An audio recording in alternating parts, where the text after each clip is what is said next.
Hi, everybody, and welcome back to the Racer on Demand show. I'm a Van. Oh, no, I am not.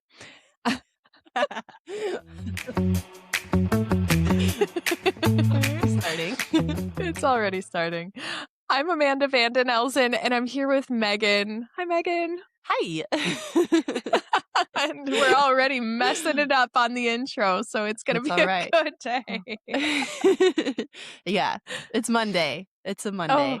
we normally record on Tuesdays, so recording on a Monday, I think it's got me. Yeah. Well, did you guys get a bunch of snow this weekend? No, we got a little bit of flurries and stuff, but we had Yeah. negative 45-degree wind chills. So Oh, it wow. was Cold. blustery and windy and cold. And Chris raced in it on his bicycle. Yeah. So that Yeah. was an adventure. I saw that. Yeah. And he got fourth. Yeah. This was his second serious race on his fat bike, and he got fourth. When he got back though, he was so cold. Like, he was still on his bicycle right past the finish line, and he's just sitting there and he's like Just just frozen. staring forward. He's like, I think I'm gonna throw up. He's like, I Oh my pushed gosh. myself so hard and I'm so Wow. cold and everything hurts so bad.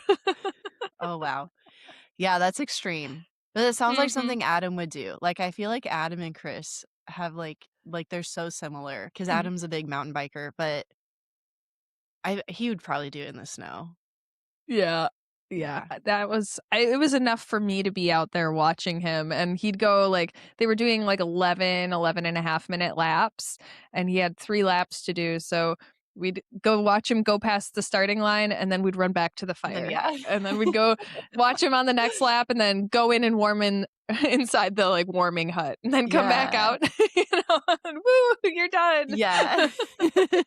Yeah. That sounds a lot like when Adam was doing his dirt bike races, they were in the woods, and so, yeah, they would just, they do their 6 miles or whatever, in the trails, and then they just come out to go across, the start finish, and then so, yeah, we'll just come out there and say, "Hi," and then, go back Yes. into the truck or the motor home, and yeah. Just watch the time. Oh, he should be coming by soon. Yeah. It's like rally racing, right? You're like, oh, that person was ahead of them. Like, I'm gonna see them come in next, and you just know when to look for it. Kind of Yeah. like hammers. I mean, everybody's out in the desert right now for the beginning of hammers. It's really similar to that too. Well, I don't know if I told you this, but we are going to Hammers. Is We this your just first time? decided this will be our first time. Yeah. Yes, we just decided 2 weeks ago maybe because Adam is gonna have a break between jobs. So he's finishing up a house and then his next one, it's a little delayed. And so he's like, I'm gonna have a week off of work, which never happens. And he's been talking to a guy in Parker, Arizona, of getting Yep. this super fancy suspension kit for his side by side. And he's like, well, I'm going to have to drive out there to pick this up because it's way too much to ship. Like it's the whole thing. Yeah. And so Adam's trying to figure out okay, when can I drive out to Arizona to get this? Should I fly in there and get a rental car to drive back home or whatever? And then he happened to get this break between jobs, and then he's like, well, let's plan to do it the week of Hammers so that way we can just go to Hammers as well. And so yeah, super excited that we're going to be going out there, and he's actually going to have a little bit more time off too because he's been working ton of overtime to get this house done. So I think we're going to actually leave this week, so we'll get a week and a half, and we'll just have our motor home.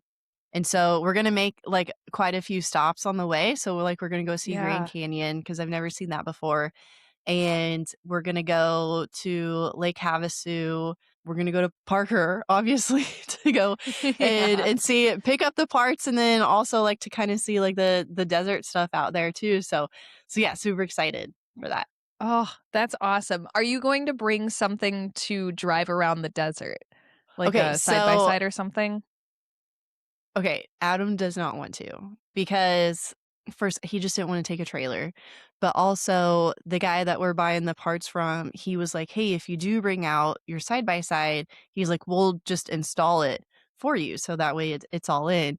The only problem is like, our shortest trailer, like, it's an open trailer, like, we don't wanna take our really big, long one just to take one side by side.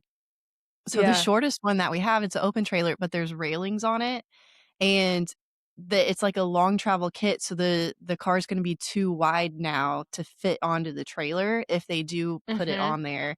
And then Adam's like, "Well, I don't wanna take a trailer that far, it's just, something else that could go wrong." So, our plan is we're gonna drive in the motorhome. We're not gonna bring anything with us, but when we get to Lake Havasu, because 'cause we're gonna be there for, like, 2 or 3 days, we're just gonna get a Mhm. rental car there and then use that when we get to Hammers, and then just return it on Okay. the way back home. That So, works. I was gonna say you definitely yeah. want something to drive in the desert, because I otherwise you're gonna know. just be stuck in Hammertown and watching it on TV. Yeah, well, and that's like I was asking him that, and he's like, "Oh, no, we'll be fine." And I'm like, "No, like, it's really big, like, I don't wanna walk the whole time, and, like, we're gonna have Henry, and, like, he can't walk as far as we can walk, and, he's too big for a stroller now, so it's like, we'll have to carry him." But he's, like, almost 45 pounds, like, I don't wanna carry him everywhere, and so it's like, No. we need a vehicle. So Yeah. When you're out on the lake bed, you've got, like, miles between Hammertown and where the Yeah, spectator points are too. Like, okay. it's not walkable Yeah, at all. yeah. So, you definitely are gonna want that rental car, and you're probably gonna put it through hell. Yeah, yeah, and that's fine. Yeah, we won't tell them. No, no, don't listen to the podcast, Hurts. Yeah. Yeah. Oh, that's so exciting though. I'm so excited to, like, hear what you Yeah. think about it. We're kind of on the fence, like, do we go back or do we do something different? Like, we've gone a couple of times now, and it's cool, but it's like one of those, like, saw it kinda things, you Mm, know? okay. Yeah. Unless we're racing it or there with a race team or something, it's still Yeah. just kind of, yeah, it's kind of the same as it was last year, you know? And, Yeah. Okay. yeah, so but we are heading west, 2 weeks from yesterday, I think. We Yeah. are, Is your gonna trip go. done? It's gonna be Gonna be done. Alright. done enough. Good. Chris is gonna Yeah. go out there and, like, help finish it, Okay. just to stay within budget and, like, get his hands on it and do the things that he wants Yeah. to do to it. I think the plan is that we are going to bring some stuff out there that it needs to be done, and then we're gonna finish it while we're out there, take it testing, and then take it home, so Nice. That's exciting. yes. That'll be Uh, good. and it's not gonna be negative 45 degrees, so I'm Right. happy. Yeah.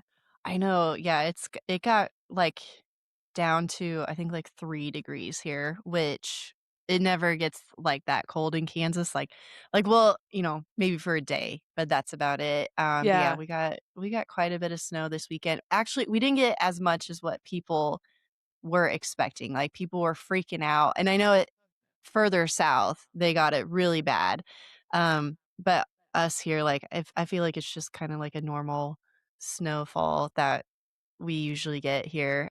But yeah, I know it was a lot worse down south, but it's funny because my parents are in New Zealand right now, and so they left last weekend, and my dad's texting us, "It's 100 degrees over there." My dad's gotta go and buy another pair of shorts because he only has 2, and it's it's just he's just like, yeah, kinda rubbing it in our face because 'cause I'm not a winter person, so I am very looking forward to going out west and getting to the warmer weather. Yes. Bring warm stuff though, because it's like it'll be 75 during the day and then it'll be 40 at night, Mm, so okay. yeah. Yeah.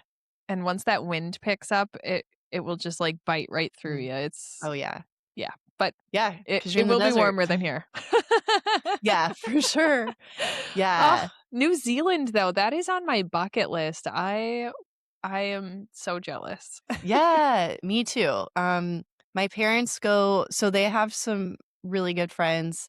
They're friends with quite a few racers that are in Australia because drag racing's kinda big over there, and whenever, because their seasons are opposite, so it's summertime Mhm. over there, so when it's wintertime there, it's our summer, so quite a few Aussie racers fly over to the States and come see the big NHRA races and stuff, and so we've had 3 different Australian drivers just on our team, which is really cool. So my dad has quite a few friends just in the racing community that are over there, but this is his first time going to New Zealand. So he's over there at the drag races in New Zealand and doing a little bit of vacation, but my dad and my mom are not really vacationers. My dad likes to go to racetracks. They're not And just, so like, sitting on a beach with a drink in hand is what you're saying. no, no, no. But yeah, so they're gonna be in New Zealand for a week and then go down to Australia for 2 weeks and then come back home. But yeah, so they're gonna be coming back home while we are gonna be out at Hammers. So this past week, I've been at the race shop by myself, but just trying to get everything ready because as soon as I get back home, there's only a week and a half before my dad has to leave to go to Florida for his first race. And so Oh, he'll be yeah. doing 2 races in Florida, do a race up in North Carolina, and, uh and yeah, it's crazy how fast the off season goes. So we put a new wrap on McKenna's car this weekend, still finishing up the renderings and artwork for the second one, which we have not announced that driver, so I can't share anything yet, but I know everyone will be super excited to hear who's gonna be driving the 3rd car. And then the gunk car is gonna stay the same, so that'll be our 4th year with, the gunk car, which is really exciting. And yeah, just a lotta stuff going on, things to wrap up, things that you don't really think about, all the little stuff, it adds Mhm. up, and then it's like, "Okay, we gotta make sure we do all this stuff before we can get the cars loaded into the trailer and head out to the track." Yes. There is so much stuff in the off season. I don't think people realize, like, it will take you I saw your video, right? It will take you a whole day to just take off old stickers, you know? Yes. Yeah, seriously. Yeah, like, it took way longer than I thought it would, which is story of my life. But yeah, it's exciting too because it's cool to I like to I don't like to be the one putting the new wraps on or anything. I'll design them or whatever. Yeah. But it's cool to kinda, like, have a new look each year and, get excited for the new season. And also, McKenna is returning for a full season in 2026. So 25 was her rookie year. She won the regional championship, and so we had our banquet this past weekend for that. So it was cool because she's from Canada, so she flew down for the banquet and then got to help put her new wrap on and see all that and stuff. So it's exciting. Oh, that's awesome. We just had our race banquet too. We were up at the Island Resort and Casino up in the UP. That was a really cool event. I got to talk about Racer on Demand at the drivers meeting and had a Nice. couple of people that were really excited to hear about that. But then during the awards banquet, we got voted the pro team of the year for VDE Racing, Yeah. which did I ugly cry on stage? Kind of, a little bit, yes. Yeah. Aw. It was so cool, That's though. yeah. Congratulations. That's awesome. Thank you. Yeah, it was like, I don't know, just standing up there and it's like, "Oh my gosh, 8 years ago, we loaded up this light buggy on an open trailer and we had no idea what the heck we were doing or how to do any of it." And now, standing up there, it's like, wow, the change that we're trying to make and, the influence that we're trying to have on the sport and the impact we're trying to have on people's lives, like, people are seeing it, and that is just really heartwarming to know that we're making that difference. Yeah. It was really cool. Yeah, that's so special. I think you posted on your stories, or maybe you put it on your feed, but it was like, yeah, like a picture of like when you guys first started and then where you are today and how much bigger you've gotten. So that's really cool. It's wild. It's so wild to think about. Like in the awards speech when Chris gave it, he was talking about, he's like, I started out and I texted Amanda saying, I'm getting out of competitive drifting. I have this 450 horsepower, drifting machine and I'm used to going sideways at 100 miles an hour and I'm getting into a 50 horsepower buggy. And I was like, what is that? Well, yeah. Yeah, I I don't even know what know. that is. Yeah. Yeah. Yeah, seriously. Yeah, It's just it's been so cool just, yeah, to kinda think back. Because then whenever, at the banquet, like, I was thinking back to, so this will be my dad's 47th year of racing, and it's just Holy crazy. cow. The last 10 years, like, we've been very successful with it, but I mean, it took a long time to get to that point, and you kind of forget about that when you're riding the wave and you're used to going rounds and being top qualifier and all this stuff, and you kinda like, you set the bar really high, but you Uh-huh. forget, like, all the hard work and the years of not winning a single round that it took to get there, and, yeah, it's a good reminder, and yeah, I think this was actually the first banquet that my parents have missed, so, Oh, wow. it was just me and one other guy from our team that were there to represent. But yeah, it's really good. It's great, and I love, like, hearing everybody else's speeches, especially if it's, like, their first championship and, like, hearing all the hard work and the passion of them to, like, finally get to that point, and, like, hearing the kids, like, they're so cute. There's this Oh my gosh. 'Cause, like, drag racing, you start when you're 6 years old now, so they have Yeah. a class for 6 and 7-year-olds, and it's just so cute to see, like, these tiny kids. It was like Henry's 4 and a half now, and I can't imagine, like, in a year and a half, he could be, like, up Mhm. there or racing something, and it's so cute to see the little kids 'cause, the one, he, like, had a speech written out on his card, and the MC guy asked him a question because his nickname is Zip Tie, and so the MC, like, before the kid could start his speech, the MC was like, "How did you get the name Zip Tie?" And he just froze for, like, 2 minutes, like, he's like, "I don't know how to answer this," like, standing in front of Oh, all these people, no. and he's like, "I just wanna read my speech." Oh, that poor So kid. yeah, it was so cute. There was one, I don't even remember who it was, but just a little tyke from one of the youth classes at the champ banquet, and Nolan, the announcer, asked him a question. I think he just said, like, "Is there anything that you wanna say?" and held the mic to him. He goes, "No." Oh, yeah. Well, moving into what we're talking about, well, honestly, what we have talked about, I got through the editing of last week's episode and I had a moment where I took a step back and I thought to myself, like, there's so much good, actionable advice in this episode right now. Like, it kinda struck me, the fact that we're putting stuff out there that could literally change people's lives and Yeah. the trajectory of their careers and their programs, and I was thinking we could just reflect a little bit on, our talk with Sarah last week and how that went and the takeaways that we thought were really pertinent. Mhm. Yeah, and it's so cool to think about 'cause, like, it's hard for racers to get a meeting with, any marketing director, and so the fact that we can not only, like, have a meeting, but record it and share it to the public and spread the knowledge to them, like, it's so cool to just to be able to kinda have that platform that, yeah, Mhm. we could help change racers' lives.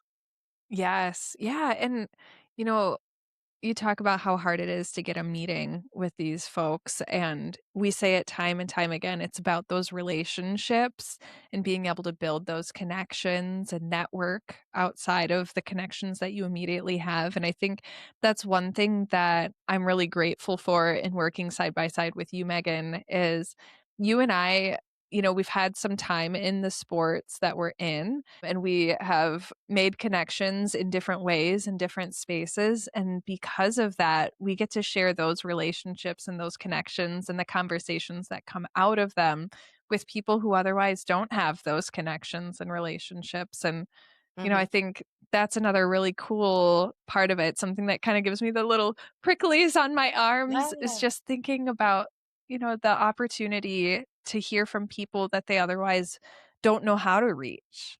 Mhm. Yeah, exactly. Well, and, like, they might not even know who the correct person is. Like, they could just be, like, going onto the company's website and filling out, like, a contact form or finding just, like, a basic, like, info at company name, email address, or something. So, yeah, I Yeah. love that we're able to kinda expand on our network, kind of share these resources with racers, and then hopefully, yeah, something really good comes out of it. But yeah, so Mhm. I had not met Sarah actually until the show. So she's a very new connection, new relation, but I met her through Alex Stryler. And I think just immediately her and I kicked it off because I feel like we're both like pretty down to earth. Like she's very like real, she's very funny.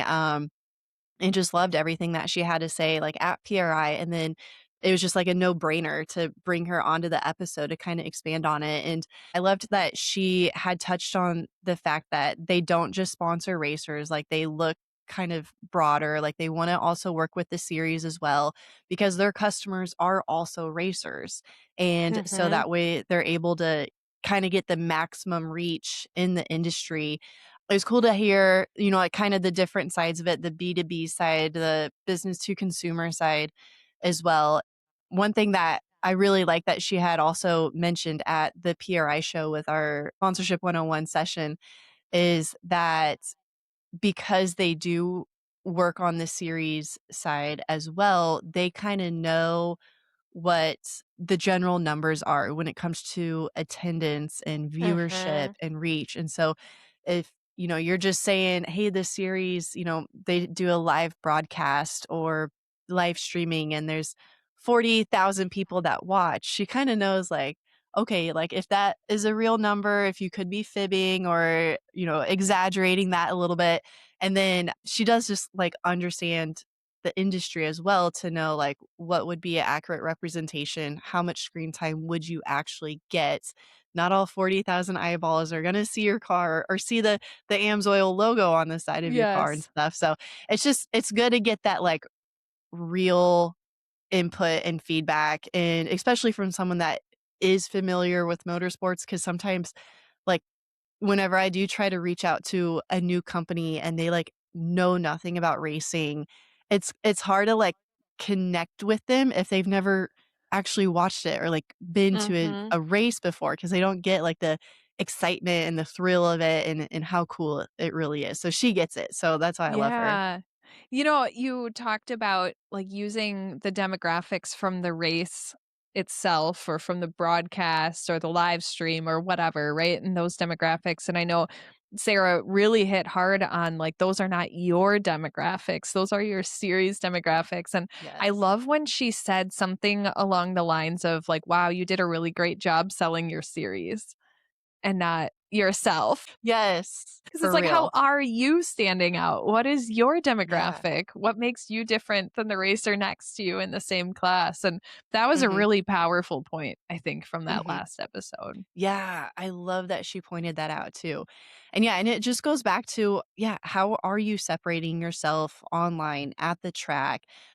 How can you get that better brand value that would be worth more to a company like that, especially if, they are in motorsports, so they do see every racer that's out there. So how can you stand out and be the one that they want to work with? Mhm. And yeah, I think it does, again, like you said, all comes down to like relationships that you have in networking, and she really highlighted that as well. Mhm. And I think that's just kind of a common theme that we hear all the time is, how can you stand out? How can you build the relationships with the companies and with your fans as well? Build more brand affinity and loyalty and all that type of stuff. One thing that had really stuck out for me was it was the clip that you had actually pulled and posted, and about, making it more about yourself and how you can stand out. So that was a big takeaway for me. The one that really stood out for me was talking about being a customer first. And you know how Yeah. sometimes you hear the same thing over and over again, but, like, in one specific moment, it just hits different? I think sitting down and Yeah. talking to Sarah about what that really meant, it changed the way that I kind of looked at that even just in that conversation. Because I mean, you and I, we're both still learning and growing in this space too. We put Yeah. ourselves out here with what we know, but we're not experts who know everything Yeah. or who are Yeah. doing it all right. Yeah, and it's not a one size fits all. Like it literally is based on your relationship and like how Yes. how well like they like you. So Yeah, like, you Yes. never know. Yes. And in this moment, it was like, well, we've had really good partnerships built off of products that we haven't been loyal customers of before, but now we believe in them because we've been using them, right? Like Nexen Tire is a great example. When we formed a relationship with Nexen, we didn't have Nexens on everything yet. Now we do, and we have for years, and we believe in the product, and we bring that forward, and we prove it on the racetrack and on our daily vehicles. But like, we weren't customers first. And, it can work that way. But listening to Sarah talk about, the way that their company positions their partnerships on that kind of longevity where they've got decade long relationships with racers, it really got me thinking about what are the products that we're purchasing right now without seeking a partnership? And are we just buying the cheapest thing? Or are we being intentional about like, hey, I know Mhm, somebody at this brand. I do believe in this product and I'm going to buy it for a few years. I'm going to build a brand story and then I'm going to, make that relationship into a partnership if it's possible. And mhm. that got me thinking about things a little bit differently. Yeah, I love that. Should we move into today's topic? Yeah. So using last season, 2025, as like the baseline for this year, I feel like, for us, I've got some big goals of what I want to do, both in drag racing and in short course. I always want to do better the next year. We ended the season on a good note, so it's like, okay, excited, pumped up for this year. We're going to be doing some more races and it's just exciting. So I think, yeah, it'd be a good time to segue into our 2026 goals. How did you finish for the 2025 season on your short course stuff? Okay, so there wasn't points. Oh. So it was their first year, from my understanding, first year back that Wheatland was doing their own series, Mhm. but they did not actually do points for it. So it's just, your finishes. Um, I got a win, a 3rd place, and 2 fourth places, which I feel like is pretty good.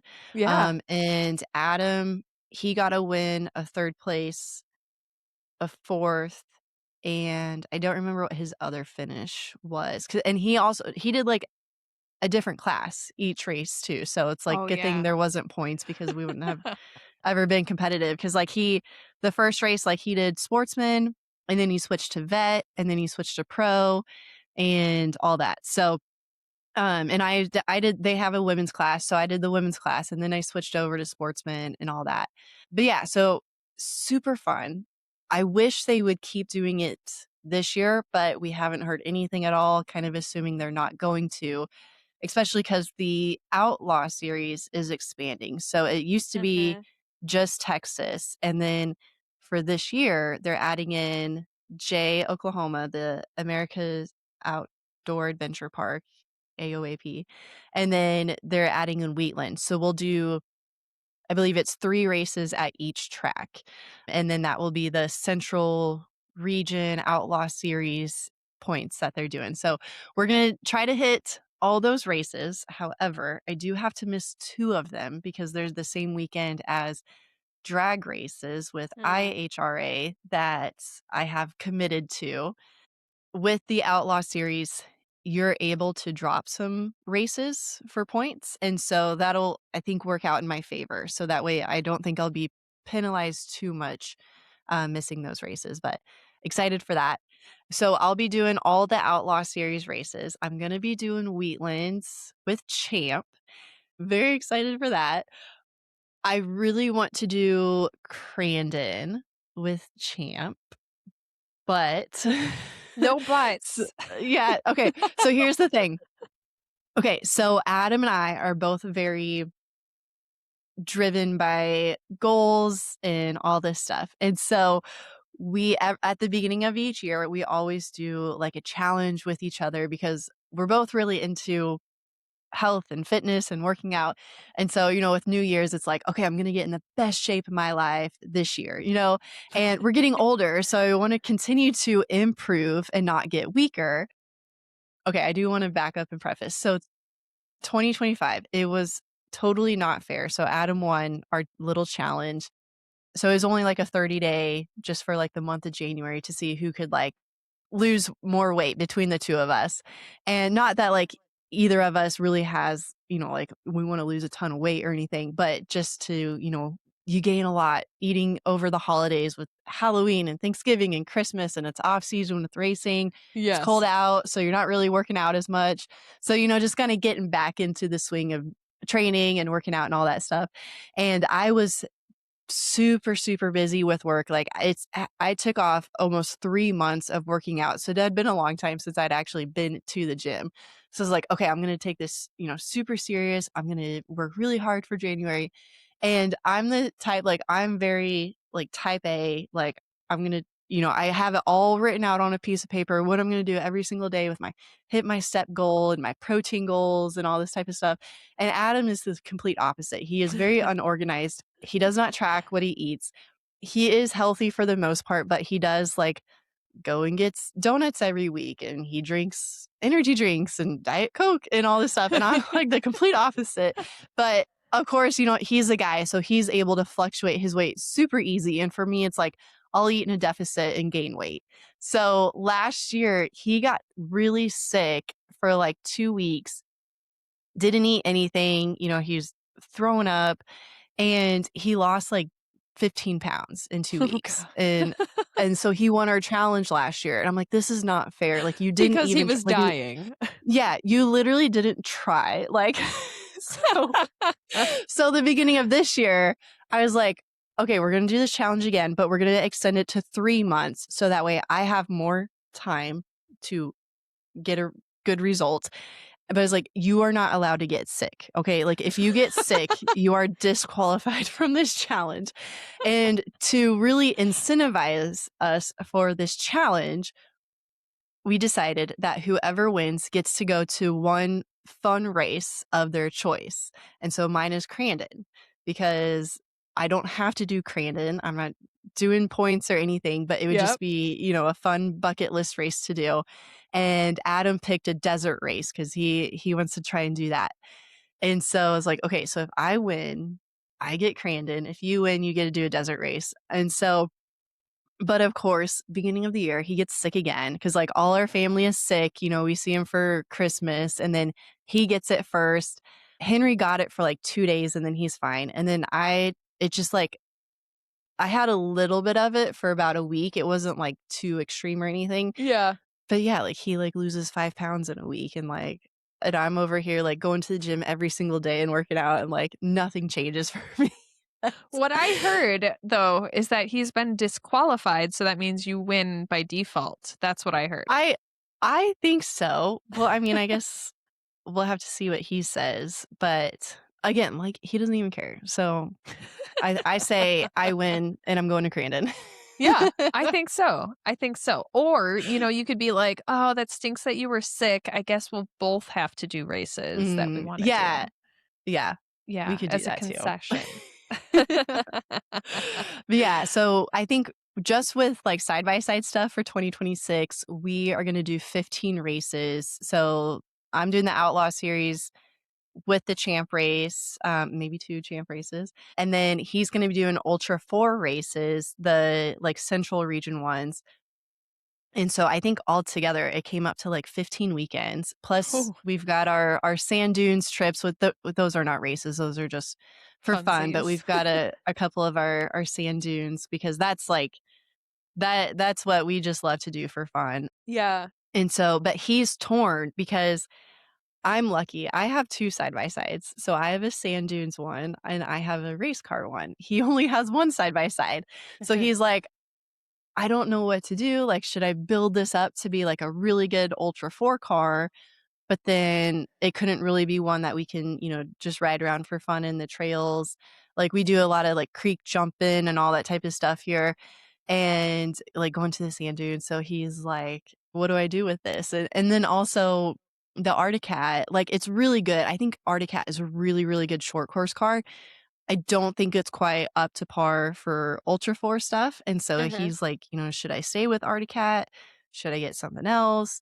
And so I'm like, "Well, you could get a second machine, turn that into your race car or, an Ultra 4 one. The Arctic Cat could be a short course car for you, so that way we don't have to share, so you can Yep. have your own to do." Because that's, my biggest fear is, like, yeah, like, if he crashes in a race, I won't be able to race or vice Mhm. versa. Something to always think about, but one thing that, kinda was on my bucket list, I think I've shared this, is I would love to get a deal with Arctic Cat because 'cause I don't know a whole lot about the side by sides, it's just what we had for fun, for trail riding and dunes and all that type of stuff, so that's what Yeah. I have is an Arctic Cat, and I just love it. Um, and then, yeah, thankfully, you guys got us in touch with Jake and all that stuff, and that was just perfect. Because I think the car is perfect. But I was like, it would be so cool to be like a factory driver with Arctic Cat. So that's on my vision board. But we do have an in now with Arctic Cat, so we do get a parts discount. So that is very helpful because we've already saved about $2,000 on parts that we need. So that Yes. has been awesome. So that's one of the, getting closer there on my goal list. So, I love yeah. that. That's so fun. Yeah, okay, 2026 season for us. Chris obviously has a new truck coming and is planning on running the full champ series Yeah. this year. Hopefully gunning for a championship this year, but I will say his goal, like number 1 goal coming into this year is not the championship. It is going out there and having fun and winning races Mm, because a championship yes. will follow if he's having fun and winning races. So Mhm. he is planning on doing that. This year is Bark River's 50th anniversary and they're bringing the Beatles out. So Oh, okay. Nice. we So you'll get to do that? we may or may not have more than one Beatle in the family at this point. Oh, okay. That's So exciting. there might be a handful of them at A this point. handful. Okay. I, uh I know Dave was walking around at the banquet talking to people about it, but he has purchased some Beetles and, More than has one. sold his pro buggy. He got a killer deal, from Will Harris. He had some desert and short course built Beetles, and he got a killer deal on buying all of them instead of just one, so that's what he did. I still don't know if Nice. he's going to be selling some, setting them up for rentals. I Yeah. don't know what he's doing with them yet. Yeah. Well, rentals is a good business, so Yeah, I especially recommend because that. everybody loves the Beatles, but they're all out west, you know? Yeah. But yeah, so Bark River is gonna have Beatles out for their 50th, Nice. and they're talking about doing potentially like a mini points battle between Bark River and Crandon. That would be So they're cool. hoping to have people bring their Beatles out for Bark River from the west and leave them there and then race them at Crandon too. So Yeah. that'll be That's a a good ton of idea. fun. Yeah. Okay, I'll have to see what that date is and see if we've got that weekend open, if we could come up and watch. Yeah, I think it's right after Brainerd in Okay. August or Yeah. before. I don't remember, but it's like offset by 1 week from Brainerd. Okay. So, I don't as of this point, I am not going to Brainerd. Actually, I have not picked any national or NHRA races that I'll be going to. I don't know if we have a side-by-side race that weekend. I'll have to look at the oh, schedule. got it. Yeah. Got it. Yep, it's like August 9th and 10th or 10th and 11th. I don't remember what the weekend date is there, Yeah. but it's Okay. whatever that is. Yeah. But I'm so excited to like I've only ever raced the Beetle at Crandon and I had it on the Dirt City track once for testing. That was the first time I ever drove it and like I'm normally slow, but I was like extra super duper slow there Yeah. because I had no idea what I was doing. So, Right? yeah. But that means I also have to fix my car cuz it's still broken Yeah. from Crandon. So, Well, you got a little bit of priorities. time still. You Yeah. got till Now it's August. now it's August instead of September, but yeah. Yeah. So, yeah, that's the races that we plan on doing, but we've got some cool opportunities lined up with our sponsors too, especially Nexon. Like we've been doing cool stuff already in 2026. Yeah. Chris was just out in Kansas City this week doing a distributor show. They had like a conference for K&M Tire, which is a distributor of Nexon tires, and we had initially talked to them about potentially doing like a ride along giveaway event where people could sign up at the show and then, the winners would be chosen based off of who sold the most Nexon tires at their dealership or like repair shop. And then, we'd pick winners out from that. But uh, we started planning that a little too late with them, so now they're talking about maybe in 2027, like January 2027, we'd do that instead, but they still wanted the race truck there, so it was really cool to be able to bring that out to Kansas City, Yeah. have it on display right when you walked in to register for this event. There was Chris and his race truck and everything, so you know, one of the big goals that we have this year is to do more off track stuff too. So we've got our Yeah. race season, but we really want to get that promotional truck, that two-seater in use for partners. Yeah. And one of the things that's really cool about that is like we have our core partners that we have for our motorsports team, but the two-seater gives us the opportunity for one-off partnerships. Like if we were to do that ride along with K&M, K&M isn't our partner for the motorsports program, but they are our partner in that moment for helping us move Next Entire products. And yeah, so we've been brainstorming some cool ways for 2026 to use that two-seater in just more like one-off pop-up kind of ways. Yeah, I love that too, and that's, like I love the, like, creativity side of it when it comes to how can you market and, you know, use yourself in your car as more of an asset for the sponsorships instead of just I mean, like what we always talk about, like, it's more than just putting a logo on the side of the car or the truck, like, Mhm. what else can you do? And that's so fun, like, we it's been a while actually since we've done a display, but they're, like it's so much fun once you get there and, like, you're meeting all these people, and if they've never seen a race car, like, up close in person before, like, they're just so cool, and, like, for us, we're just like, "Oh, yeah, it's just like another car," like, we're so used to it, we see it every Yeah. day, like, sitting in the garage, and it's cool to, like, kind of yeah, like, get that refresher and that reminder and, like, get excited again of, like, "Hey, this is, like, a badass race car, like, this is really cool." And I think like, a really important thing to do is to take a step back and look at this through the lens of the audience. Because you're right, we are so close to the work that we do that it kind of loses its appeal at times or even just like its oddity. And people are drawn to oddity. And yeah, if we take a step back and just look at this through the lens of somebody who doesn't get to do this every day, it is pretty darn cool to be able to sit in a race car. Yeah. Yeah, for real. We actually don't really have anything lined up for 2026 right now. Um, well, actually, okay, one of our sponsors is gonna be coming to the shop in February to come and do some content, and they want to get their own content of how we use the product and, putting the engines back together, getting the cars all ready to go, so that's like the next thing that we have for sponsors, but yeah, Yeah. we're still in the works with doing some other stuff. We are actually bringing it's not finalized yet, so I don't wanna say too much, but one of our sponsors is, stepping up, and so but with that, like, they kind of have some higher expectations, and they're like, "Hey, like, we really need help, like, to push this certain product," and so it's like, "Okay, how can we get creative with this?" Mhm. Yeah, like, can we work with their distributors or retailers to help them push more product or because it's not necessarily a business to consumer thing, and so it's Sure. like, okay, how can we help the stores promote this more, sell the product more?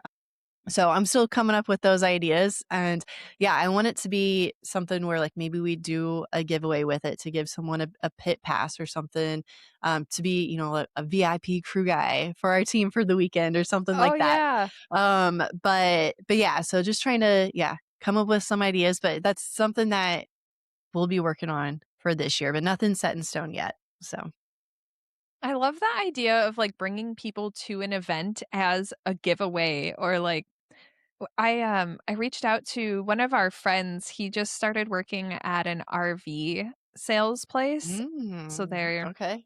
selling new and used RVs.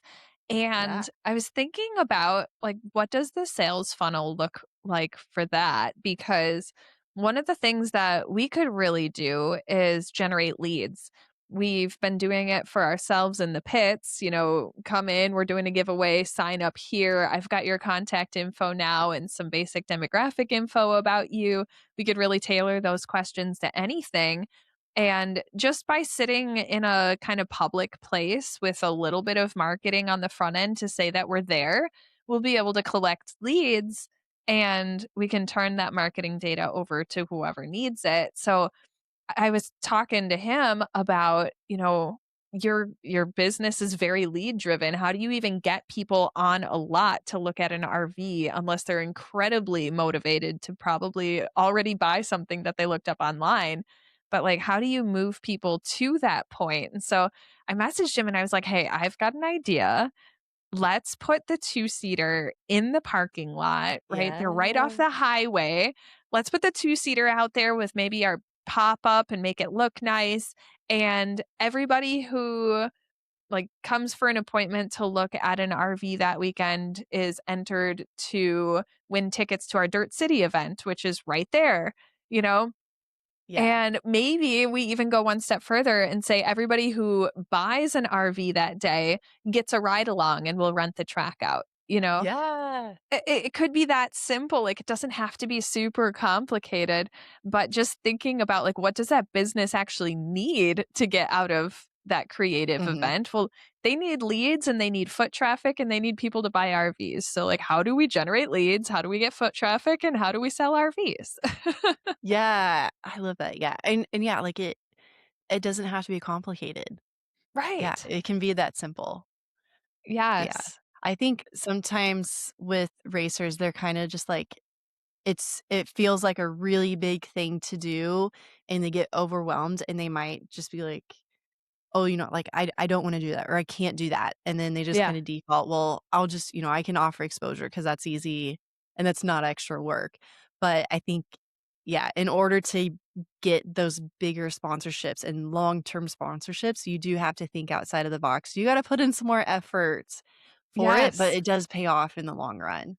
Yeah. And like you think about what kind of work is involved or even what kind of equipment is involved, right? We have a two-seater promotional truck. Most people don't. But you don't have to have a professional race program, a special truck, or anything to go to a business, draw people in with your race car. You could have a sportsman side by side sitting under a canopy, and somebody's going to drive by and go, why is there a side by side with all these stickers Yeah. on it sitting at a car dealership? That doesn't, Mhm. it's out of place. I want to know what's going on. And what else do you need? An iPad or a tablet of some sort. I built a free tool like on Google Sheets to collect data, and that's it. You can give Yeah. away tickets to a race by just buying tickets to a race. Mhm. And Yeah. if you're getting paid a couple $1,000s to sit out for a couple of hours, collect data, talk to people, build that brand for yourself and for the company you're sitting at, then buying a couple of tickets is nothing and you Mhm. can easily give that away.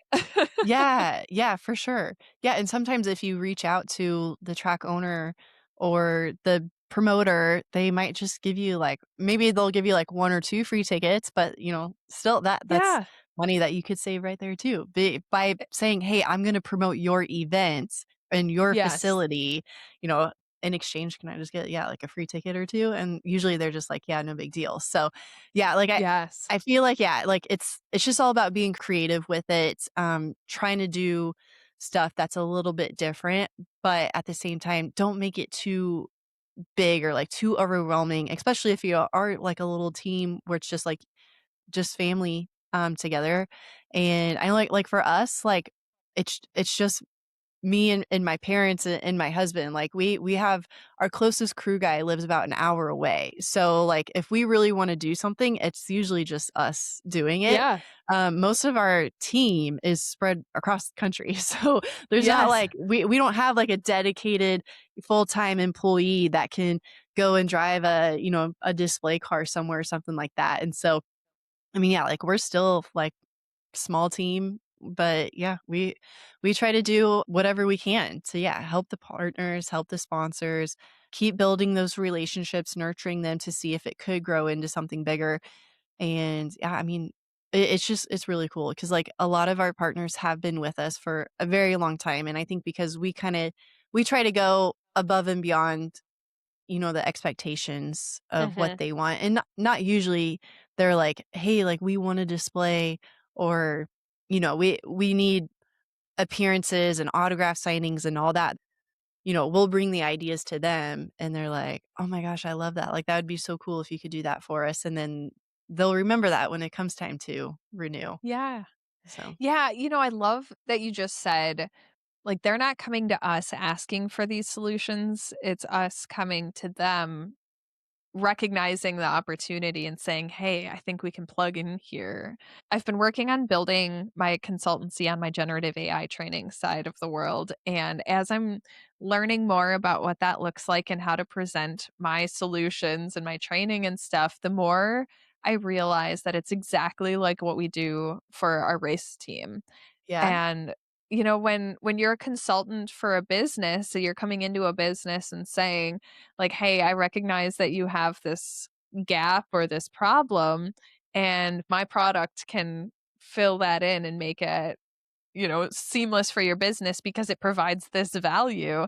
It's the exact same thing for a race team to say, "Hey, I was sitting here talking to you. I've learned about your business. I recognize this gap and I can plug in there with an autograph session or an appearance or whatever they need." Yeah. So similar. Yeah, that's so cool. Yeah, I wouldn't have thought about that either. Okay, so on the topic of goals, what business goals do you have for this year? Ooh, okay. So for Racer on Demand specifically, I have 2 big goals.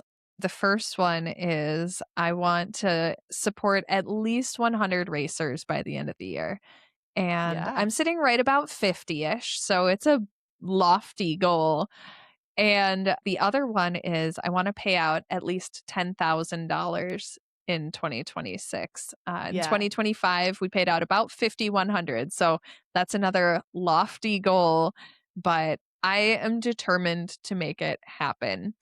There's one more goal that's a little bit less measurable because I don't always know when it happens, but I do know just from people telling me that there's at least $30,000 in partnerships that have come out of stuff that people have learned from Racer on Demand.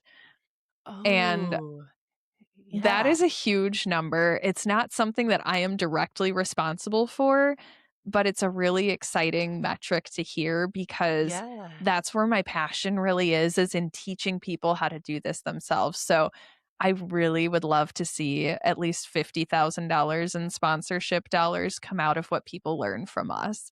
And I don't know if I'll know if that happens, but it's exciting to know that it is happening in the background. Mhm. Oh, I love that. Yeah, that's so cool. Cause yeah, like with sponsorships, it's not just like something that could happen in 90 days or in 6 months. Like it might take 2 years before you Yes. actually get a deal finished and get some funding. So it's so fulfilling and like heartwarming when you do hear those stories and like the racers get back to you of like, hey, like I was able to secure a sponsorship or get this deal. And it's like, yeah, just like maybe just one thing that like I told him and it like clicked. And so that's like, yeah, why we share. Yes. I think we both share this passion and why we started the podcast is to continue that and reach more racers. So, okay, For those that are listening, how could they get in contact and work with you with Racer on Demand? It's super simple. So when you go to racerondemand.us, top banner there, it scrolls and some of it says to buy merch, but some of it says sign up and you can just click on sign up. Otherwise, in the menu, there's a sell with Racer on Demand option. You can click on that too. And that's got some information about what it's like to sell on Racer on Demand. And if you scroll down to the bottom, there's a couple of forms and things that I need to know. But when you click on the sign up, it's just a Google sheet. It's going to take your design files from you if you have them, some information like your bio, your headshot, pictures of your car. That way I can put together that storefront. And one of the things when we were at the banquet, I had one of our sellers, he was feeling pretty good, but he was talking to me about why it took him so long to sign up for Racer on Demand. And he said, honestly, Amanda, I've been sitting here trying to figure out what's the catch. And that's why it took me so long to finally sign up. And he goes, and there's no catch. He's like, it really is free. And it really was easy. It just seemed like there should be a catch to it, but there's not. He's like, you got to tell people, Amanda, that there's no catch. Yeah. So Aw. if it feels really easy, it should feel really easy. I'm trying to make it really easy just to sign up. I build out your storefront. I handle all of the merch, getting made and shipped, and then you just make a paycheck from that. So all you have to do is sign up and then share your link with the people Yeah. who are going to buy your stuff. So Yeah. That's it. That's it. that's it. Yep. Yep. So I'm really, really hopeful that this is the year where we start to branch out into new markets too, because, Mm. primarily this has been piloted within the off road market because those are the people we know, those are the people that Mhm. trust us already. But I'm starting to intentionally network outside of off road so that I can get those connections and then trust within other sports. I volunteered to help our local dirt oval track try and market themselves a little bit better because they're in my backyard. If racing exists in my backyard, I want to be a part of it. Yeah. And they keep asking me, they're like, what's it going to cost, Amanda? What's it going to cost? And I'm like, I want to do this because I want to support racing in Seymour, Wisconsin. So I'm partnering up with them to do a sponsorship 101 kind of quick little teaser at their race banquet in March. And then we're going to be talking about doing a series for their racers specifically for that Seymour track so that they can get some value too. And I think getting that FaceTime and starting to build the relationships with people in the circle track world will be a really impactful way to start getting closer to that 100 racer mark on my Yeah. goal. Yeah.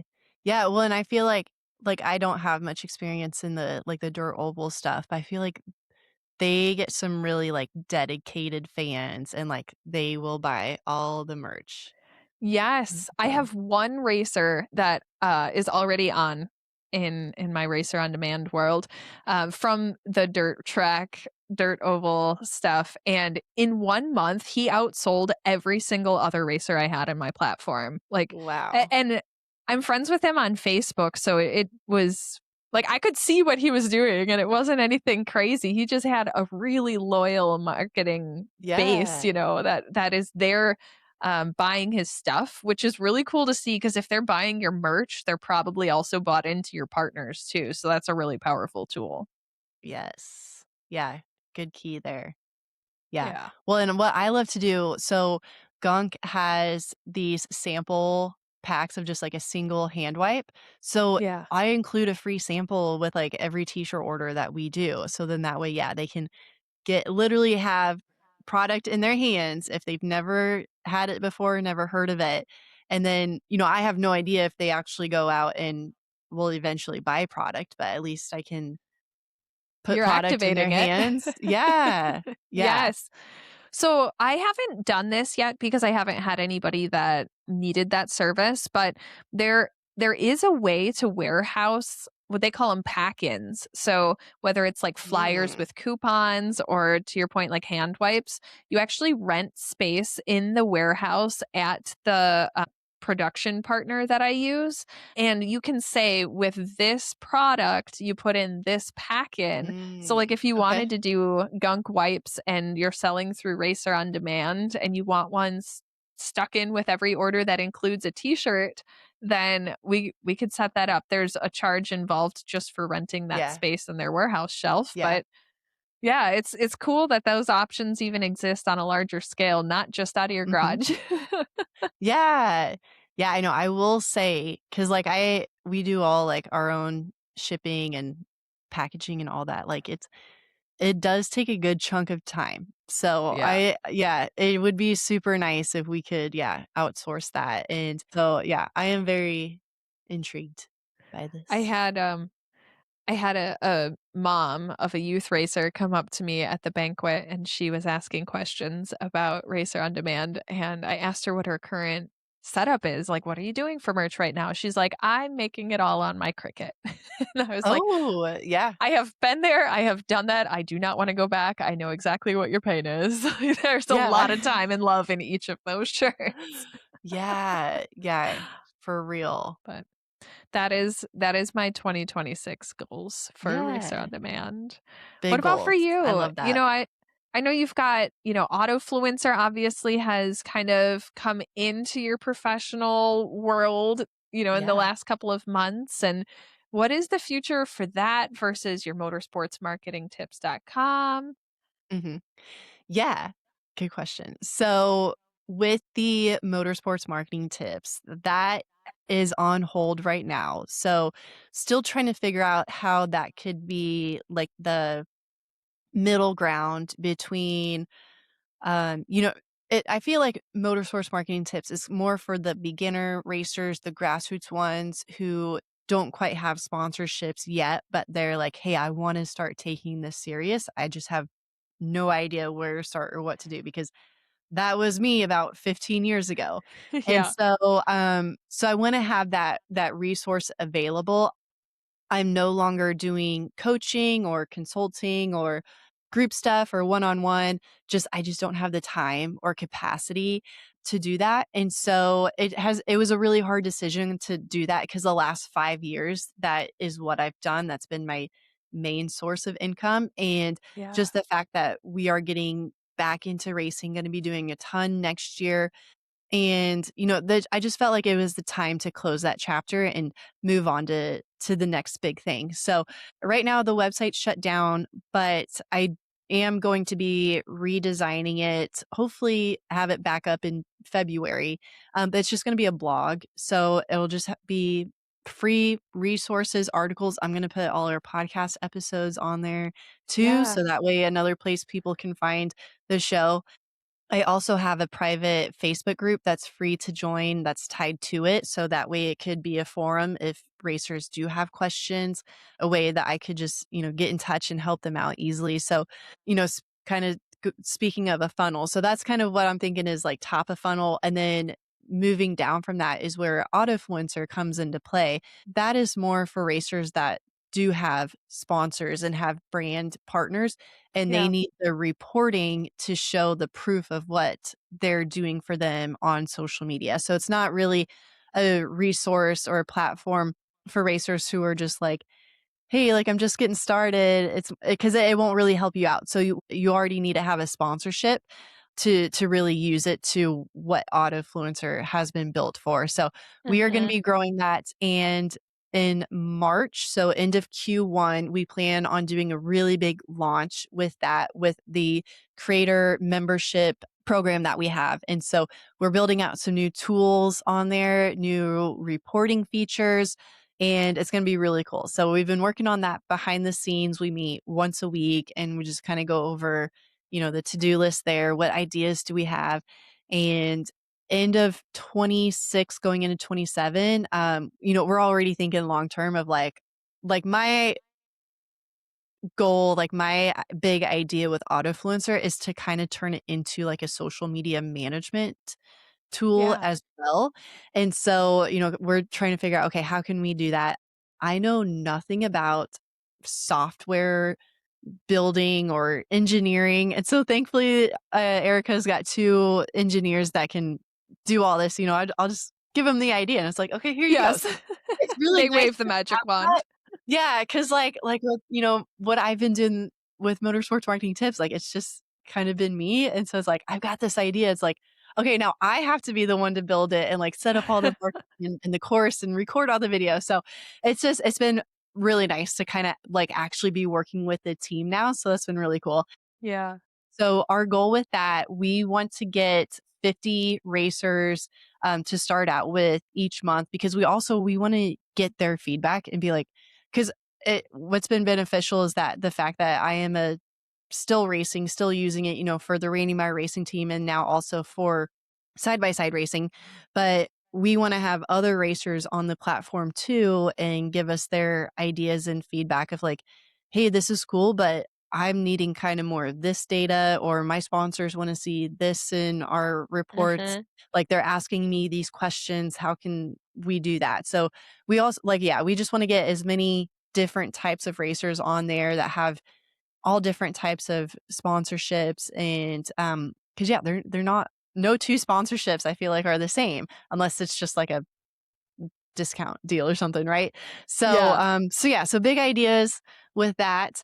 And then I have been working with a branding coach of how I want to see Megan Meyer in the next 5, 10 years. And so I've been doing my Pinterest vision board, which has been really exciting. But also, like, one thing that we've been talking about is I do want to do some more like public speaking stuff. Like, I mean, just like you, I know, like, you set a goal. What was it? Like, you just wanted two last year and you got like Yeah. four. Oh, man, So, it's been more than that even. Yeah. yeah, Yes. yeah, so that's really cool. So, yeah, because like, I do still wanna kinda have, like, that teaching aspect, which, like, I had no idea that, like, I enjoyed doing it, but it's cool to connect with new people and, yeah, I feel like you're giving them this little nugget and yeah, like, being a part of their program in such a small way. So, want to do some speaking engagements next year, outside of, like, at PRI show or SEMA show, but really like biggest goal with that is I want to connect with 20 new female industry leaders. And I feel like having the podcast could be a really great way to leverage that. Yes. So that's a very specific goal because I want to connect more with women and ones that aren't necessarily race car drivers, but they are more behind the scenes or they're working with brands, and I just love to yeah just network and connect with them more. S So that's a goal that we have, You and know what I'm then excited about yeah for that goal too is you mentioned that the podcast is such a great tool to leverage to reach that goal.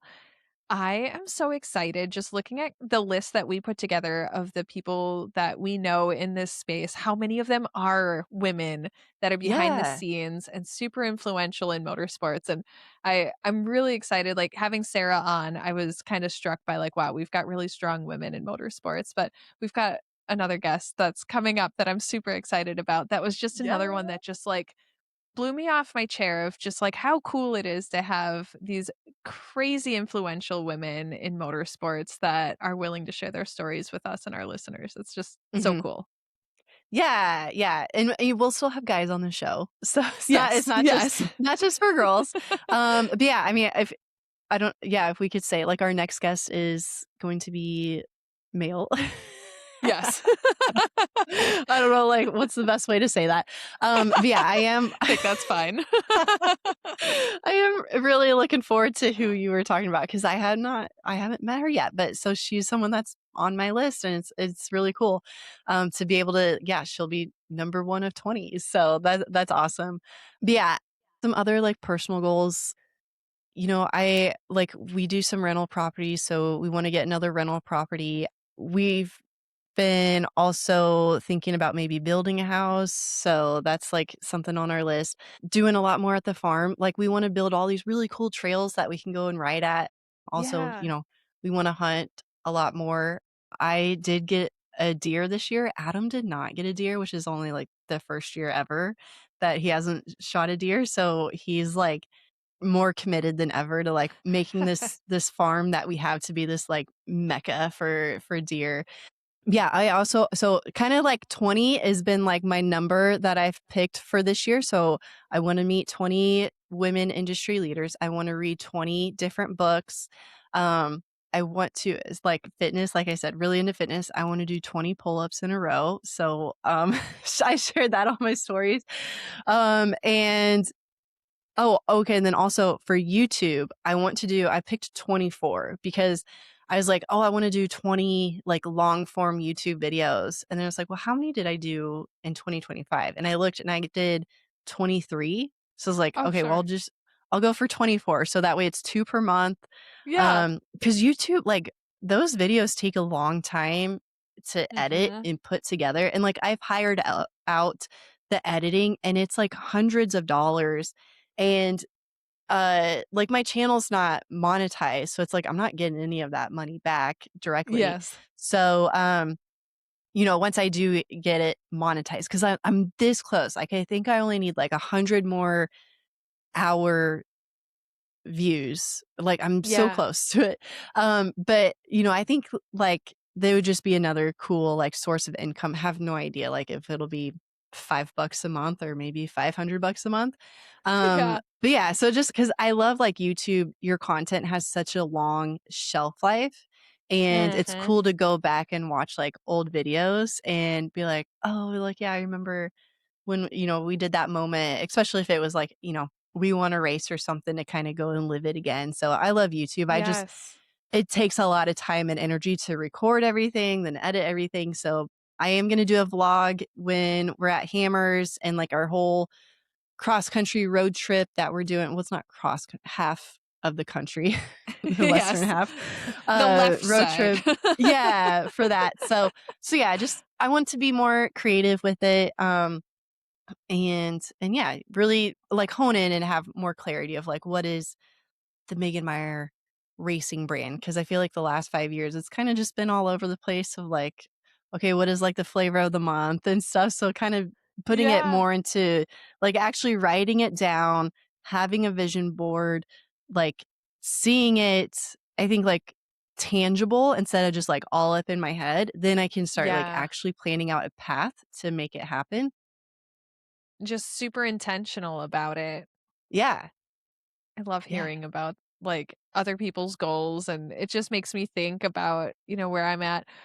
One thing, maybe you can help me with this, I've been trying for a couple of years now. One of my goals that I didn't even, like, register, but it's been sitting there, I wanna speak at PRI, and I've been Yeah, you should. I've You would been be telling so Meredith good. for 2 years, I'm like, "I wanna talk, I wanna talk, I wanna talk." Yeah. So, You would be yes. so good.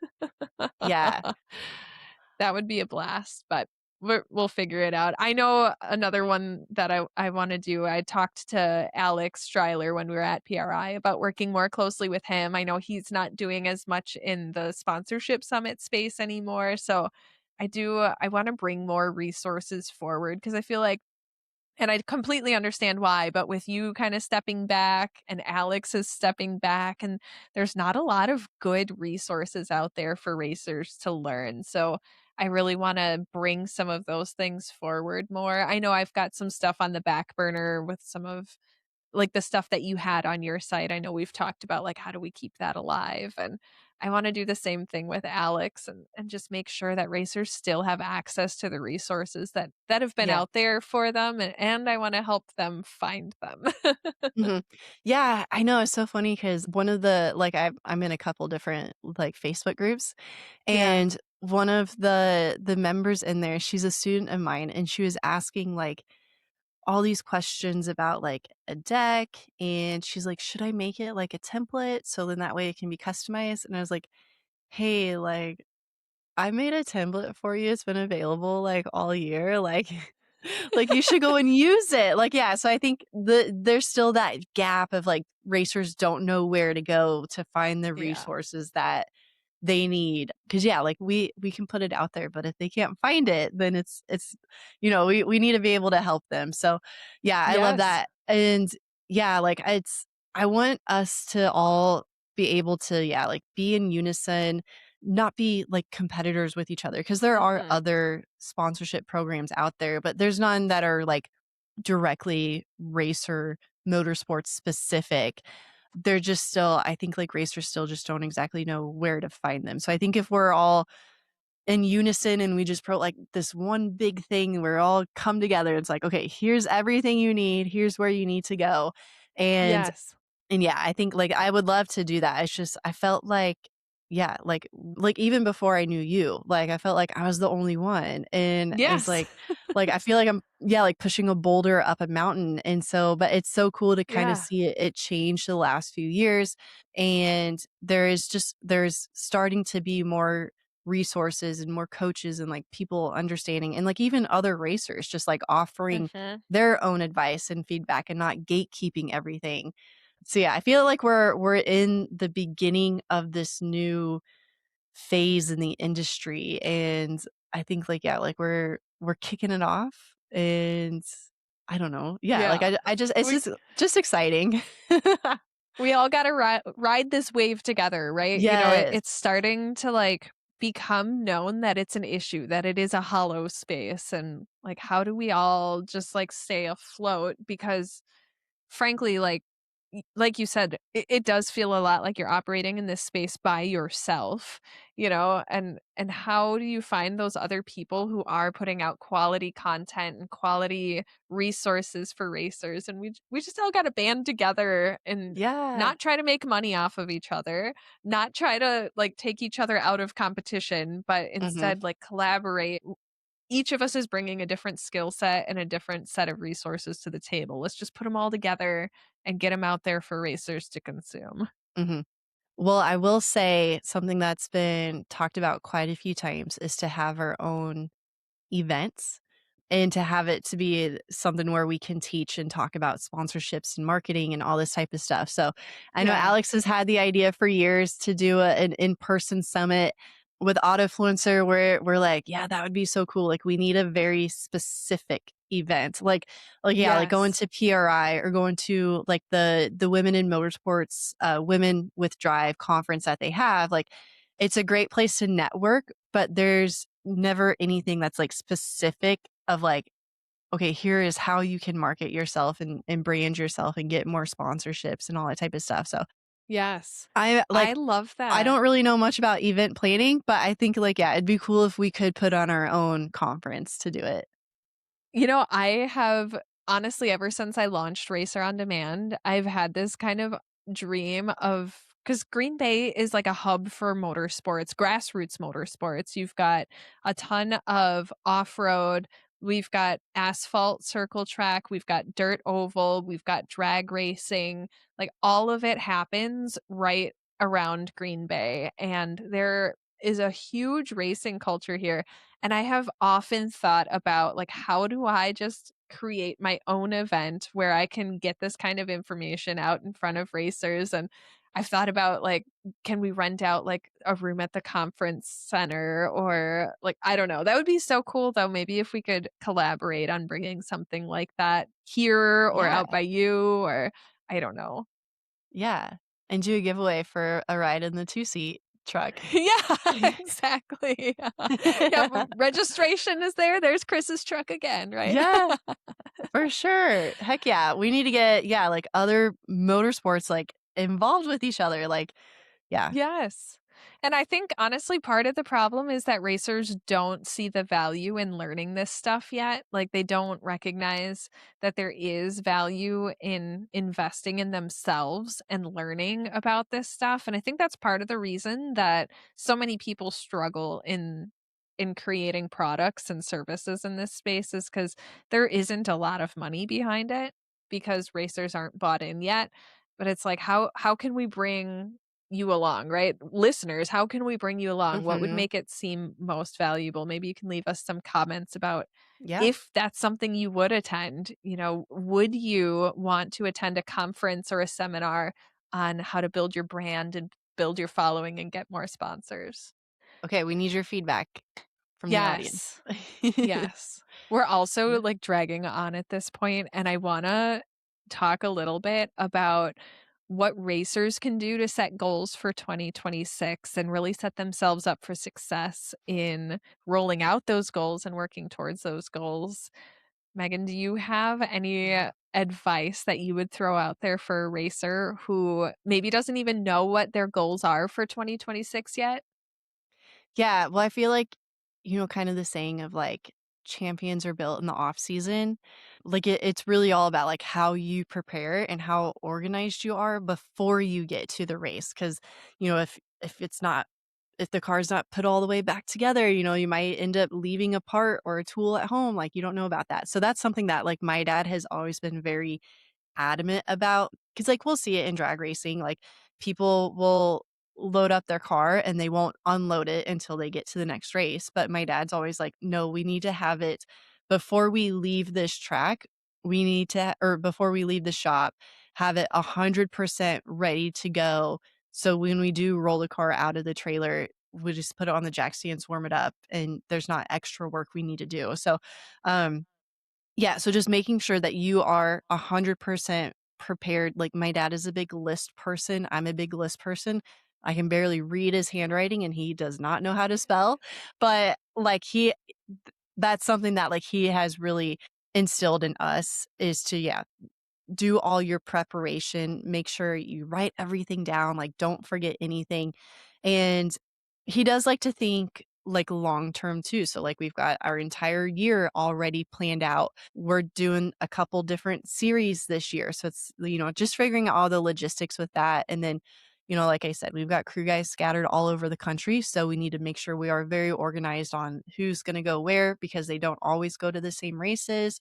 We have different help that goes to whatever's closest to home for them, right? So, Yeah. just the whole organization part, being very, type A about it, having a whiteboard of, like, all the stuff you need to make sure you get done on your car, like, that's something that we've done with the side by sides because I love my husband, but he's not a list person, and so, like, he keeps it all up here, and I'm like, "No, like, we need to write this down, so that way we can, like, check it off or cross it off."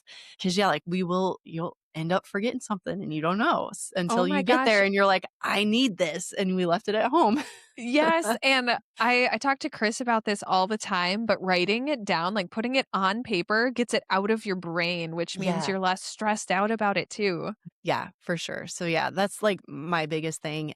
So, actually, we were talking about this yesterday at the shop because NHRA, this is their 75th year of drag racing, so they have special trophies that they're gonna give out to all the winners just in 2026, and then after that, they'll go to the regular version of the Wallies, but they're really cool because 'cause they're usually the Wallies are gold, these ones are silver, they've got, like, a little, fake diamond that it's sitting on, so it's really cool, and I was actually thinking, like, maybe I should come out of retirement just to try to get one of these trophies. Yes. But I'm not, but, we've got a really good team, so I feel like will collect a couple with our drivers, so I can just Yeah. look at them on our shelves at home.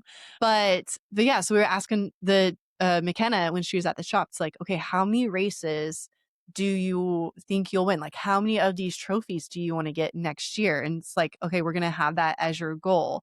And so she won 2 races last year, so she's like, "Okay, I wanna go to 4." So it's like, okay, so that's our number, like, we're gonna try to get 4 wins Yes. for this year, and she's doing, I think, 15 races. So, 4 out of 15, it's doesn't seem like it's that much, but, I mean, it's hard Yeah. to win It's races, right? attainable.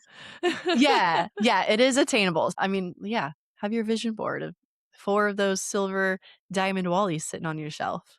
I like that. And I think too, you're talking about like how do you prep the car? How do you prep for winning?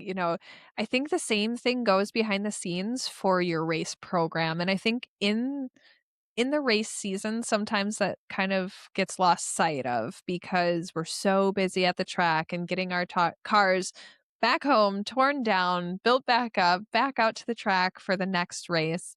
And without setting a really intentional goal for your program for the year, sometimes you think about it right now in January and you set it down and you don't pick it up again until Yeah. September or October.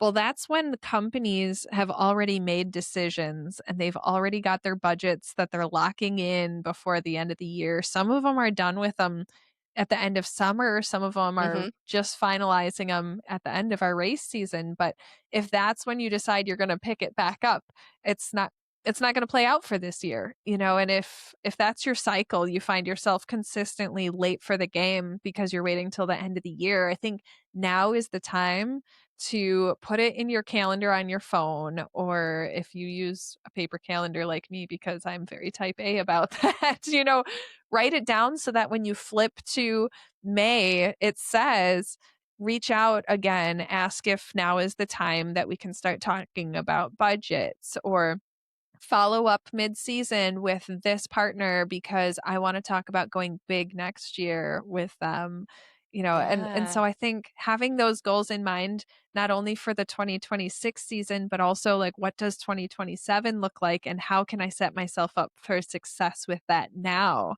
I think is Mhm. really important too. Yeah, very well said. And yeah, I love that like setting reminders in advance. So then that way, yeah, whether it is paper or like on your phone, like I put that, yeah, like notification in there to remind you of like find 10 new prospects this month or something like that. Like Yeah. I love that. Cause yeah, you'll get busy. Like, yeah, once race season starts, like that's the last thing on our mind is thinking of how are we gonna do next year? So yeah, I love that like putting those reminders in advance. Yes, and whatever your goal is, maybe your goal isn't, "I'm going to get a bigger budget for next year," but maybe it is, "I just wanna grow my network," or, "I wanna get to know these people," and, like, I like to think about my goal is kind of this big thing that probably feels like it's really unobtainable, right? Like, it's this massive thing, and how do I break that down into actions that will get me Yes. there? And I like to Mhm. think about, what is the one thing that has to happen right before that? And then Mm. ask that question again. Maybe my big goal is to get a $10,000 sponsorship from a partner that I've only been getting $2,000 from up until this point, And so what has to happen right before that? Well, they need to write the check. Well, what has to happen before that? They need to approve the check. And what has to happen before that is they have to have it in their budget, right? Okay, so that means that I need to keep in mind, but right before that, I need to get to them before their budget is set. And I need to come to them with a solution that fits their problem. And in order to get there, I need to know what their problem is and what value I can bring. And you can work yourself backwards from this big Mhm. thing that's like $10,000 seems like a lot and I have no idea how to get there. And you can bring that back to very concrete steps and then lay that out on your calendar for the year.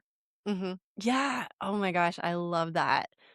Yeah. Well, and also, like, if you don't know, then it gives you a good reason to reach out to, if it is someone that you've been working with to go deeper in your relationship with them and be able to ask them the questions of what are those steps? Like, how does your company come to this decision and, Mhm. and figure out who is going to be in your budget? And when do you start to decide that? Yeah, like, could it be summertime? Could it be fall time? Yeah. Yeah, I love how you said that and how you broke it down. Yeah, and don't be afraid of sharing your goals. If you have a relationship with your partners already, like I can tell you for sure, we've got a contract that goes through 2026, but we were having conversations last year about what our goals are for 2027 and where we want to be as a partner for them and where we're hoping they want to be as a partner for us.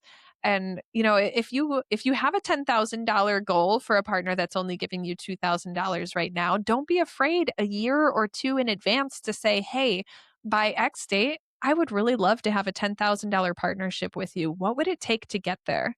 Mhm. And you're not saying, "Give me $10,000 right now." You're saying, "How do I bring that value? What would that look like so that we Yeah. can work together on getting to that goal?"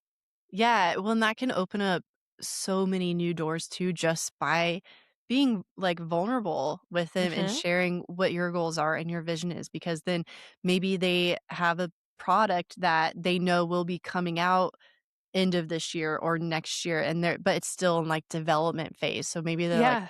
"Oh, hey, you could really help us do the research and development for this specific product." And also, like, I like, companies, they wanna keep growing, like, they don't wanna just stay the same, and if they know that, like, you also want to keep growing and doing it with them is I feel like that's just gonna really secure the partnership for long-term growth because they know, "Hey, we're on the same page. We wanna keep Mhm. going in a upward direction together," and that like, for them to kinda have that the word I'm looking for? Like, not like confidence in you, but like the, like, assurance that you want to be more professional and, like, you wanna go, go pro or, like, you wanna keep growing instead of, like, you're just like, "Hey, I'm just gonna do the same races. I'm just gonna do the same thing the Mhm. next 5, 10 years. Like, this is all I wanna do."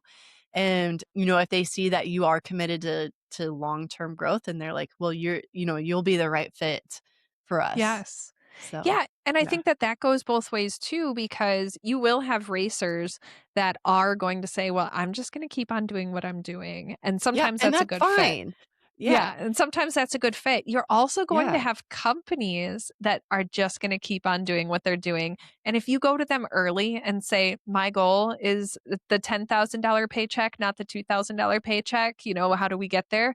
They might say, "That is not in the roadmap for us, like, that I don't see our budget expanding, I don't see our Mhm. partnership growing, we're already doing what we wanna do in this space." That gives you a very clear no that then you can readjust your goals on to. So it's always a good thing to get that out there and in the open because can you imagine if you're working towards that goal and they already know that it's a no, you know? Yeah.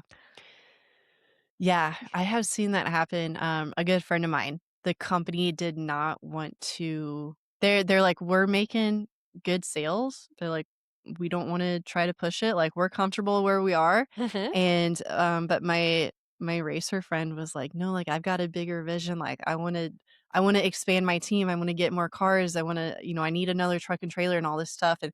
And he's like, "It can be, more advertising for you. We can do more displays. It'll give us more opportunities." Mhm. But yeah, the company was like, "No, sorry, like we Yeah, don't see that in our future." And it happens. it But you does. won't know till you have those conversations. And Yes. yeah, well, I kind of see that happening right now with a big name in the industry that's really pulling back. And it's just thankfully, at the time, like, a few years ago, we were dropped from them and didn't really know the reason why.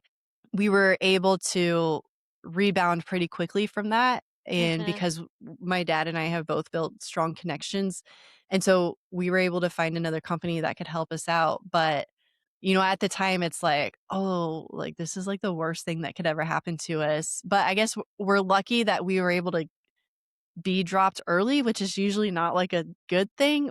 But yeah, I feel bad for racers that I hear about now that are just now finding out that the company is not gonna renew with them, and they're kinda Mhm. screwed of like, "Hey, it's almost February," and yeah, like, companies already have their budget set, contract signed, and don't really have the room to add on someone else that could be a really valuable addition to their team. Yes. Um so yeah, I don't know, it happens though. It does. Yeah, we've got a partner that we know will probably never be much bigger. We've had the conversations with them and we understand that and it is what it is because that they're happy with what they're doing, Mhm. and you're Yeah. right.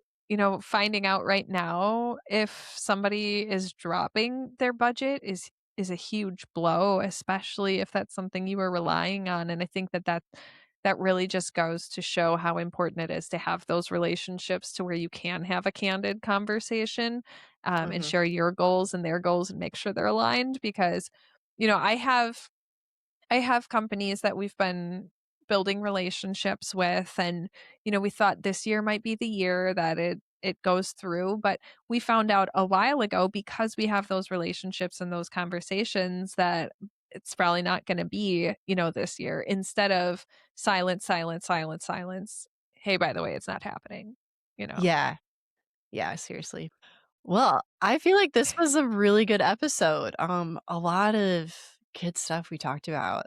Yes. I love that we are starting to just meander through conversations. I hope other people like it too. Maybe that's more stuff for the comments. Let us know if Yeah. you like just listening to us talk race car stuff. But I agree. I think, we've got to some meat and bones of how to set goals, what our goals look like, why they look that way, and how racers can set theirs too. Mhm. And I love how you broke it down. Like, yeah, we've got this really big goal, but how can you do the action steps to get to it? And it seems a lot more easier. It's more realistic to achieve because it might not take as many steps as you might have been stressing out about. Yes. Yeah, it'd be really cool if there's, in a year or two, any racers that listen to this and they're like, "Oh, I took your advice and was able to get this deal or renew with a Yes. partner," and And I want to hear about those. I want to add that yes. to my tally of how many Yeah. sponsorship dollars are coming out of these racer resources. Yeah, seriously. But yeah, would love to keep it going, keep growing.